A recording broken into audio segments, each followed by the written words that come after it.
सदियों पहले जब भारत को आर्यावर्त कहा जाता था, सिंधु नदी के किनारे एक समृद्ध और वीर भूमि थी, पौरव जनपद।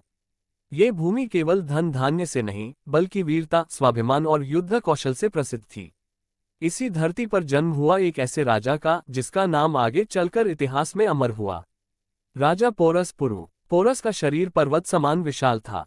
कंधे ऐसे जैसे दो पर्वत टकरा गए हों, आंखों में अग्नि और हृदय में सिंह का साहस। उनके पिता भी महान योद्धा थे, जिन्होंने पोरस को बचपन से ही यह सिखाया था।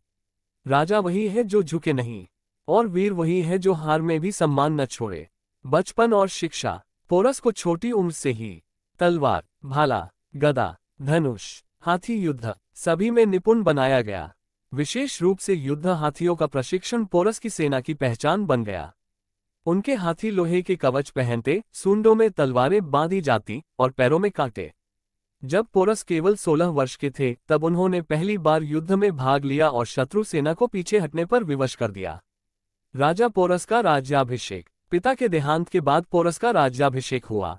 राज्यसभा में उन्होंने स्पष्ट कहा, मैं अपने राज्य को सोने से नहीं, सम्मान और स्वतंत्रता से समृद्ध करूंगा। उन्होंने करों में कमी की, किसानों को सम्मान दिया और सैनिकों को परिवार समान माना। पश्चिम से उठता तूफान। इसी समय पश्चिम दिशा से एक समाचार आया, एक यूनानी राजा, जिसका नाम था अलेक्जेंडर सिकंदर, जो संसार को जीतने निकला था। ईरान, मिस्र, बाबिलोन सब उसके चरणों में झुक चुके थे। उसके सेनापति कहते थे, अब भारत की बारी है। जब ये समाचार पोरस तक पहुंचा, सभा में सन्नाटा छा गया। पर पोरस खड़े हुए और बोले, जो भारत की धरती पर आंख उठाएगा, उसे यही मिट्टी में मिला दिया जाएगा। उन्होंने आदेश दिया, सीमाओं को मजबूत किया जाए, हाथी सेना तैयार रहे, और सबसे महत्वपूर्ण, कोई भी विदेशी राजा के सामने सिर नहीं झुकाएगा। झेलम नदी का तट। अलेक्जेंडर की सेना झेलम नदी हाइडेस्पीस के किनारे पहुंची। एक ओर विदेशी सेना, दूसरी ओर पोरस की गर्जना करती सेना। आकाश में बादल घिर रहे थे। लगता था स्वयं प्रकृति इस युद्ध की साक्षी बनेगी।